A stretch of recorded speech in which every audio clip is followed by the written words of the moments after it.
Hi friends, law ये word सुन के आपके मन में क्या आता है? कोर्ट, कोर्ट के पेंडिंग केसेस, लॉयर्स, जज और ऐसे बहुत सारी चीजें। उन्हीं में से एक है कॉन्स्टिट्यूशन ऑफ इंडिया। लोग बताते हैं कि मेरा जन्म 26 जनवरी 1950 को तब हुआ था जब हम भारत के लोगों के सपनों के भारत को कलमबद्ध कर अधिनियमित किया गया।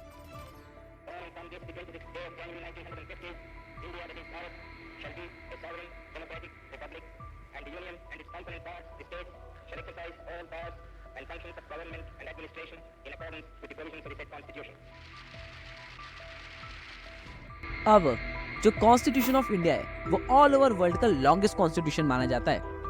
इसमें 1,70,369 वर्ड्स है। और बात करेंगे आर्टिकल्स की तो 470 और बात करेंगे शेड्यूल्स की तो 12 शेड्यूल्स है। अब कभी आपने सोचा है कि हमारा कॉन्स्टिट्यूशन ऑफ इंडिया बना कैसे? जैसे हर एक चीज की कोई ना कोई हिस्ट्री जरूर होती है, वैसे ही हमारे कॉन्स्टिट्यूशन ऑफ इंडिया की एक हिस्ट्री रही है। और इस वीडियो में हम इसी बारे में बात करेंगे कि हमारा कॉन्स्टिट्यूशन ऑफ इंडिया बना कैसे, यानी इसकी शुरुआत कहां से हुई। अब इसको जानने के लिए आपको टाइम में थोड़ा पीछे आना पड़ेगा, लगभग 70s के अराउंड, जब इंडिया को इंडिया नहीं ब्रिटिश इंडिया बोला जाता था। तब ब्रिटिश गवर्नमेंट ने एक एक्ट पास किया था, रेगुलेटिंग एक्ट 1773। लेकिन क्यों? रीजन ये था कि उनको ईस्ट इंडियन कंपनी पे कंट्रोल करना था।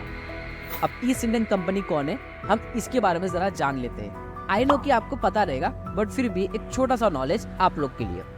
ईस्ट इंडियन कंपनी ब्रिटिश की वो कंपनी थी जिसको 1600 में बनाया गया था ताकि वो इंडियन ओशन रीजन के अंदर ट्रेड कर सके। ईस्ट इंडियन कंपनी तब के टाइम की लार्जेस्ट और स्ट्रॉन्गेस्ट कंपनी थी। और इसकी सोल्जर्स की बात करें ना हम लोग, तो इसमें थे 2,60,000 सोल्जर, जो कि ब्रिटिश गवर्नमेंट के सोल्जर से दुगने थे। वो बहुत सारी चीजों की ट्रेडिंग किया करते थे, जैसे कि cotton, silk, Indigo, sugar, salt और ऐसे बहुत सारी चीजें। जब 1757 में उनने पालसी वॉर जीत के इंडिया में कब्जा किया, तब उनको ये पता चला कि इंडिया में सिर्फ और सिर्फ स्पाइसेस ही बहुत ज्यादा फेमस नहीं है, यहाँ पे एक और चीज बहुत ज्यादा फेमस है, वो है गोल्ड। जब उनको ये पता चला कि इंडिया में बहुत सारा सोना है, तब उन्होंने एक और चीज की ट्रेडिंग शुरू कर दी। जी हाँ, गोल्ड की। वो इंडिया से गोल्ड लेते थे और ब्रिटिश में बेचते थे। अब ये करते करते एक बार ब्रिटिश गवर्नमेंट को शक हुआ कि कुछ गड़बड़ तो कर रही है ईस्ट इंडियन कंपनी, क्योंकि ईस्ट इंडियन कंपनी तब के टाइम पे लोन पे चल रही थी। अब ब्रिटिश गवर्नमेंट को ये पता चला कि ईस्ट इंडियन कंपनी बहुत सारे करप्शन कर रही है। तब उन्होंने एक एक्ट पास किया, रेगुलेटिंग एक्ट 1773। जैसे कि इसके नाम से आप जान सकते हो कि पूरा कंट्रोल नहीं, लेकिन लगभग कंट्रोल कर सकते हैं। तो उन्होंने ये एक्ट पास किया ताकि वो ईस्ट इंडियन कंपनी पे कंट्रोल कर सके। और इसी एक्ट के तहत उन्होंने 3 हाई कोर्ट्स बिल्ड किए। 3 हाई कोर्ट अलग अलग जगह पे, जो थे मद्रास, बॉम्बे और कैलकाटा। फिर इनने एक हाई पावर बनाया जो कि वो उन पे कंट्रोल कर सके, और वो थे गवर्नर जनरल ऑफ कोर्ट्स, यानी बॉम्बे के एब्राहम शिपमैन, कैलकाटा के वॉरेन हेस्टिंग और मद्रास के सॉन जॉर्जी। ये वहां के गवर्नर जनरल थे जो कि उन पे नजर रख सके। और इनमें से जो सबसे ज्यादा पावरफुल था वो था गवर्नर जनरल ऑफ कैलकाटा, यानी वॉरेन हेस्टिंग, क्योंकि गोल्ड माइनिंग सबसे ज्यादा कैलकाटा में ही होती थी और हमको पता है कि गोल्ड माइनिंग का हब ही कैलकाटा है।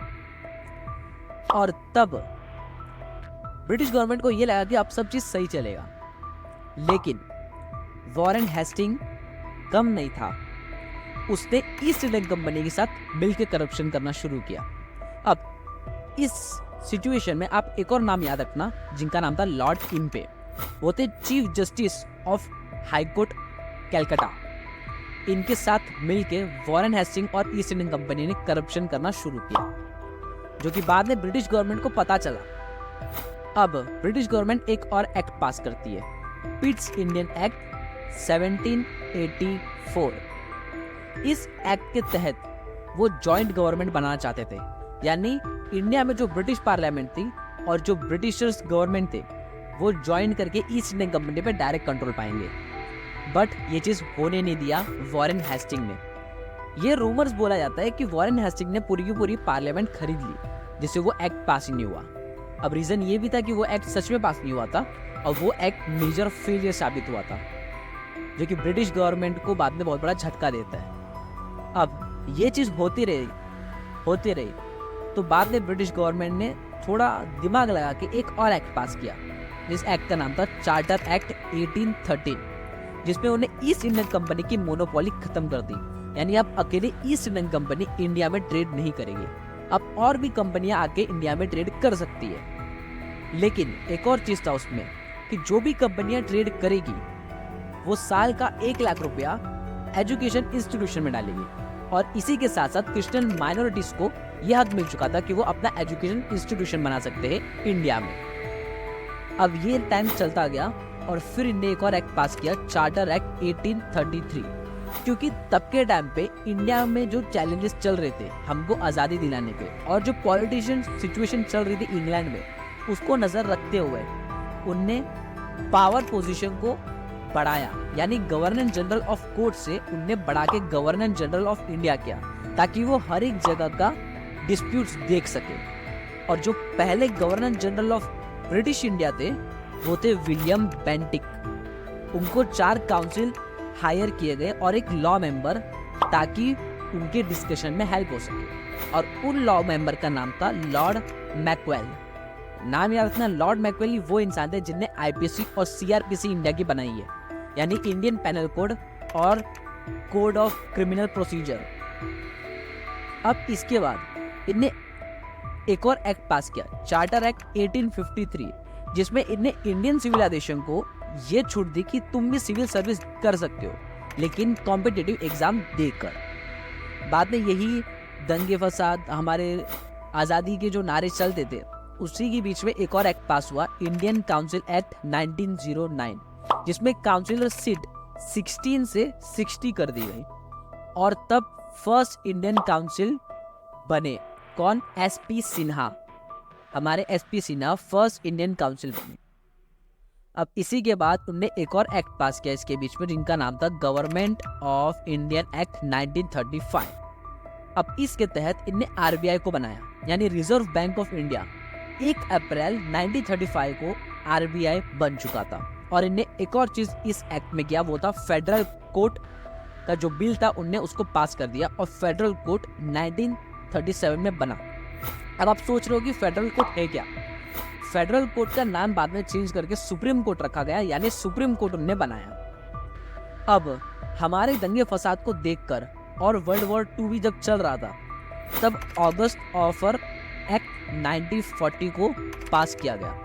वाइसरॉय ऑफ इंडिया यानी मिस्टर लिलिंगथुगो, उन्होंने ये एक्ट पास किया और बोला कि वर्ल्ड वॉर 2 खत्म होने दो और हम तुमको एक डोमिनियन कंट्री डिक्लेयर कर देंगे। लेकिन पंडित जवाहरलाल नेहरू और सुभाष चंद्र बोस को ये मंजूर नहीं था। उनको लगा कि डोमिनियन स्टेट डिक्लेयर करने के बाद ही ये हम पे कब्जा कर सकते हैं। उनने ये बोला कि हमको चाहिए सिर्फ एक ही इंडिपेंडेंट स्टेट, हमको डिक्लेयर कर दो। इस चीज का नारा वापस चलना शुरू हुआ, जिनके दबाव में आकर ब्रिटिश गवर्नमेंट मान गई और उनने बोला कि हम तुमको 1946 में ये चीज डिक्लेयर कर देंगे, लेकिन उसके लिए तुमको अपनी खुद की गवर्नमेंट बनानी पड़ेगी, क्योंकि हम तुमको ऐसे ही छोड़ के नहीं जा सकते। इसके लिए उनने कैबिनेट मिशन 1946 को बनाया, जिसमें 3 ब्रिटिश के ऑफिसर्स आएंगे जो हमारे गवर्नमेंट तैयार करने में मदद करते हैं, जिनका नाम था क्रिप्स, अलेक्जेंडर और लॉरेंस। इसी के साथ साथ माउंटेन बैटन प्लान को भी पास किया, ताकि government general of Britain India से government general of free India हो जाए। और मुस्लिम लीग और कांग्रेस पार्टी के बीच का डिस्प्यूट भी रिजॉल्व हुआ, और तब हमारा पार्टीशन कंप्लीट हुआ, यानी पाकिस्तान बन चुका था, वेस्ट बंगाल बन चुका था और इंडिया भी फ्री हो गया था। उसके बाद कॉन्स्टिट्यूशन असेंबली 1946, यानी 1946 में हमारा पहला कॉन्स्टिट्यूशन असेंबली बैठा। 9 दिसंबर 1946 पहली मीटिंग हुई। लेकिन जैसे कि ब्रिटिश लोग को जाना जरूर था, तो इसलिए जल्दबाजी में हमने पहला प्रेसिडेंट बनाया था मिस्टर सच्चिदानंद सिन्हा को। बाद में 2 दिन के बाद जो हुआ, बाद में हमने प्रेसिडेंट बनाया डॉक्टर राजेंद्र प्रसाद को। इसी के बीच में हमारे जो मेंबर्स थे 389 से 299 हो चुके थे। इसके बाद कॉन्स्टिट्यूशन असेंबली जब बैठी, तो कॉन्स्टिट्यूशन एक लोग से तो बना नहीं, ऑफ कोर्स सी बात है, तो बहुत सारे लोग बैठे थे। जैसे कॉन्स्टिट्यूशन एडवाइजर थे, वो हमारे थे भीमराव, स्टेयरिंग कम्युनिटी जिनको दी गई थी वो थे डॉक्टर राजेंद्र प्रसाद, और फाइनेंस एंड स्टाफ की कंपनी भी उन्हीं को दी गई थी। ड्राफ्टिंग कंपनी दी गई थी हमारे श्री डॉक्टर बाबा साहब अम्बेडकर जी को। Indian and state power community दी गई थी पंडित जवाहरलाल नेहरू जी को, और community of fundamental rights and minorities दिया गया था सरदार वल्लभ भाई पटेल जी को। 1949 26 नवंबर को हमारा कॉन्स्टिट्यूशन तैयार हो चुका था। 26 जनवरी 1950 को हमने अपना कॉन्स्टिट्यूशन डिक्लेयर कर दिया। तो ये हुई बात हमारे हिस्ट्री की। अब जरा इस चीज की बात कर लेते हैं, हमारा कॉन्स्टिट्यूशन ऑफ इंडिया किस किस से रेफरेंस लिया है। यानी हमारा कॉन्स्टिट्यूशन ऑफ इंडिया एक से ही नहीं, बहुत सारे कंट्रियों से ये रेफरेंस लिया है, और जो सबसे ज़्यादा रेफरेंस लिया है वो है ब्रिटिश और यूएसए। ब्रिटिश गवर्नमेंट कॉन्स्टिट्यूशन से हमने बहुत सारी चीज़ें ली है, जैसे कि parliament of government, rule of law, legislative procedure, single citizenship, cabinet system, rates, parliament. और यूएसए से हमने लिया है fundamental rights, independent of judiciary, judicial review, impeachment of president, removal of justice from high court and supreme court, post of vice of president. और Japan से हमने लिया है concept of procedure establishment by law. South Africa से हमने लिया है election of member of the Rajya Sabha, amendment of the constitution.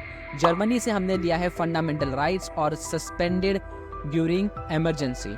और फ्रांस से हमने लिया है fundamental duties, the ideals of justice expressed in the preamble. Australia से हमने लिया है concept of concurrent list, article 108 which means joint sitting of the two houses, freedom of trade and commerce। Canada से हमने लिया centrifugal form of federalism where the center is stronger than the states, residuary powers vest with the center appoints the governors at the states, advisory jurisdictions of the Supreme Court। Ireland से हमने लिया directive principle of state policy, method of election of the president, member nominations to the Rajya Sabha by the president. यहाँ पे हमारा constitution बाद में बन के तैयार हो चुका था 26 नवंबर 1949 को, जो कि मैंने आपको पहले बता दिया। और यहाँ पे हमारा कॉन्स्टिट्यूशन ऑफ इंडिया पूरा हुआ। साथ ही साथ इसमें बहुत सारे नए नए अमेंडमेंट आते गए, जो कि शायद से मैं कभी और किसी वीडियो में कवर करूँ। तब तक ये कमेंट करना कि आपको वीडियो कैसा लगा हो। अगर अच्छा लगा तो लाइक करना, नहीं पसंद आए तो सब्सक्राइब करना। मिलते हैं आपको नए वीडियो में।